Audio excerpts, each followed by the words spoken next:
Hello friends, नमस्कार। आज हम डिस्कस करने वाले हैं यूक्रेन वॉर। क्या प्रॉब्लम थी यूक्रेन वॉर में, उसके बैकग्राउंड रीजंस क्या हैं और प्रेजेंट सिनेरियो क्या है।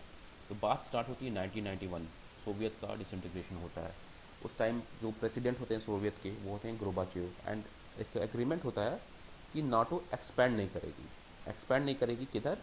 Towards Russian border. कि नाटो एक्सपैंड नहीं करेगी।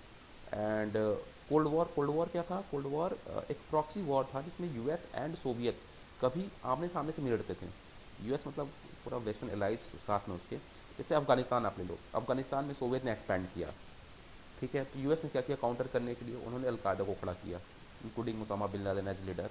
एंड उन्होंने बोला कि अलकायदा को बोला कि आप सोवियत को पुश करो। ओके। तो सोवियत वहाँ से वापस उनको भागना पड़ गया सोवियत को। They were not able to win in Afghanistan. तो कभी सोवियत और यूएस आमने सामने नहीं लड़े। क्या हुआ? प्रॉक्सी वॉर था। तो आफ्टर कोल्ड वॉर क्या होता है कि एग्रीमेंट साइन होता है नाटो का। एंड उसके बाद क्या होता है, नाटो जो है उसको फॉलो नहीं करती है। वो अपना एक थ्योरी लेके आते हैं। क्या लेके आते हैं? Democratic peace theory.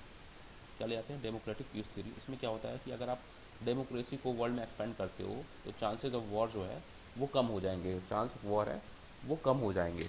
तो वो नाटो को एक्सपैंड करते हैं यूरोप में।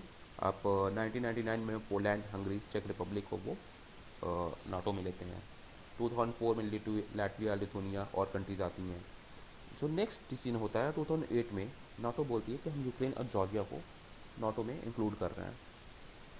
उस मीटिंग में व्लादिमीर पुतिन भी रहते हैं और वो इस चीज़ से एग्री नहीं करते हैं, वो एक्सेप्ट नहीं करते हैं कि आप जॉर्जिया एंड यूक्रेन को नाटो में ले रहे हो। तो अब पुतिन क्यों बोलेंगे कि आप जॉर्जिया और यूक्रेन को नाटो में जाना है कि नहीं जाना है? बात होती सॉवरेंटी की। सॉवरेंटी एक ऐसा कॉन्सेप्ट है जैसे कोई भी नेशन है उसको अपने डिसीजन खुद से लेने हैं। वो किसी और कंट्री पे डिपेंडेंट नहीं है। जैसे कि इंडिया को क्वाड ज्वाइन करना है तो हम किसी और को नहीं पूछेंगे कि हमें ज्वाइन करना है, नहीं ज्वाइन करना है या एग्जिट करना है। तो दिस इज सॉवरेंटी, उसके बेसिस पर हम डिसीजन लेते हैं। तो यूक्रेन भी सॉवरेन कंट्री है ना। यूक्रेन भी सॉवरेन कंट्री है, वो खुद से डिसीजन ले सकता है। तो इस हिसाब से तो रशिया को वार नहीं करना चाहिए। पर दिक्कत क्या है?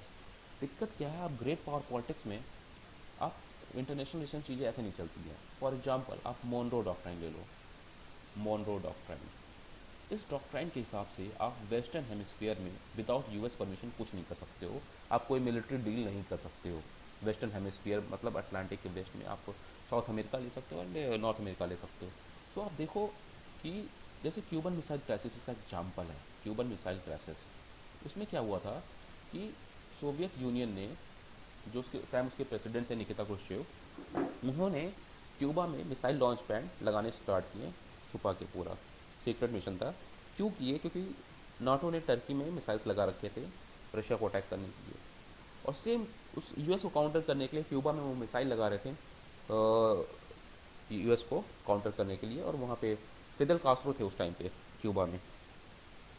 यूएस ने इस पॉलिसी को एक्सेप्ट नहीं किया और उन्होंने क्या किया, एक सी में अटलांटिक ओशन में एक लाइन क्रिएट कर दिया और बोला कि अगर सोवियत से इसको क्रॉस करते हैं तो हम थर्ड वर्ल्ड वॉर डिक्लेयर कर देंगे। 1961 की बात है ना। तो 1961 की बात रहती है। कैनेडी उस टाइम प्रेसिडेंट रहते हैं यूएस के। तो क्यूबा भी तो एक सॉवरेन कंट्री है।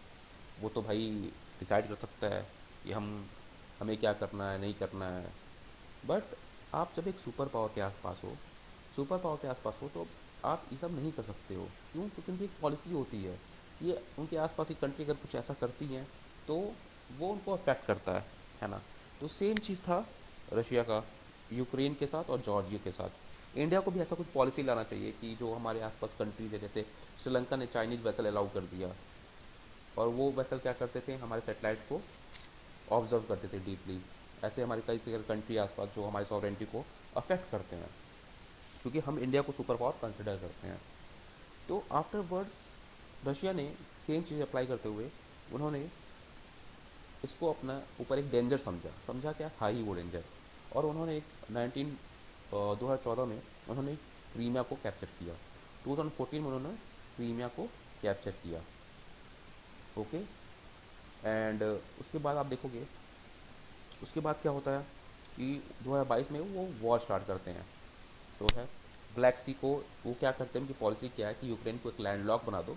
लैंड लॉक बना दोगे तो वेस्ट का जो इन्फ्लुएंस है वो कम हो जाएगा, क्योंकि ब्लैक सी में बहुत सारे रिसोर्स हैं। कोई भी वॉर होता है तो उसमें इकोनॉमिक्स भी देखना पड़ता है। तो ब्लैक सी में बहुत इतना गैस है कि आप यूरोप को फुल सप्लाई कर सकते हो, है ना। और भी रिजर्व्स हैं वहाँ पे, और गैस लाइंस भी हैं। तो मिनरल्स हैं, बहुत सारे फैक्टर्स हैं, इकोनॉमिक्स बहुत ज़्यादा इन्वॉल्व है उसमें। आफ्टरवर्ड्स आप देखेंगे कि उस वॉर में रशिया अभी तक जीत रहा है। भले ही वेस्टर्न मीडिया जो है क्लेम करती है कि हम यूक्रेन को ये सपोर्ट कर रहे हैं, वो सपोर्ट कर रहे हैं, मिसाइल्स दे रहे हैं या वेपन्स दे रहे हैं, पर रशिया स्लोली एंड स्लोली इस वॉर को जीत रही है। एंड उसमें काफ़ी सारा एरिया कैप्चर करके बैठ चुके हैं। और ये लॉन्ग टाइम ये वॉर इंटरलिंक्ड है बहुत सारी चीज़ों को। आप देखोगे तो वेस्ट का बहुत सारा इन्फ्लुएंस था। कहाँ था? अफ्रीका में इन्फ्लुएंस था। अफ्रीका में इन्फ्लुएंस था। होता क्या था, ये लोग अफ्रीका के मिनरल्स वगैरह अभी भी एक्सट्रैक्ट कर लेते हैं और बहुत कम लो प्राइस पे लेते हैं। तो रिसेंटली आप देखोगे 2020 में बहुत सारे कंट्रीज़ में कूप हुआ है, जैसे माली है, नाइजर है ना, चड है। तो ये सब फ्रांस डोमिनेटिंग कंट्री थी। आप एक टर्म पढ़ सकते हो, न्यू कॉलोनिज्म। न्यू कॉलोनिज्म, ठीक है। न्यू कॉलोनिज्म में क्या होता है कि आप जो है वो कंट्री छोड़ के चले तो गए हैं, पर इस अभी भी इतना इन्फ्लुएंस है कि वो उसके रिसोर्स को यूटिलाइज कर रहे हैं, उनको लोगों को एक्सप्लॉइट कर रहे हैं। तो रशिया एंड चाइना ने मिल के कहीं ना कहीं इन कंट्री से कूप कराया। मेजर रोल रशिया को ही जाता है। और फ्रांस का इन्फ्लुएंस एंड वेस्ट का इन्फ्लुएंस कह सकते हैं काफ़ी हद तक अफ्रीका में ख़त्म हुआ है। तो और अपार्ट फ्रॉम दैट ये वॉर जो है लिंक्ड है साउथ चाइना सी में जो फ्यूचर वॉर हो सकते हैं। एंड एक जदोहद सी है वेस्ट और ईस्ट में। वेस्ट और ईस्ट में एक वॉर सा है कि जो वेस्टर्न हेजोमनी, जो यूएस का हेजोमनी है, उसको काउंटर किया जा रहा है। और देखते हैं ये चीज़ें कहाँ तक जा सकती हैं। आगे और भी चीज़ें डिस्कस करेंगे। आज के लिए इतना ही। Thank you so much. Thank you.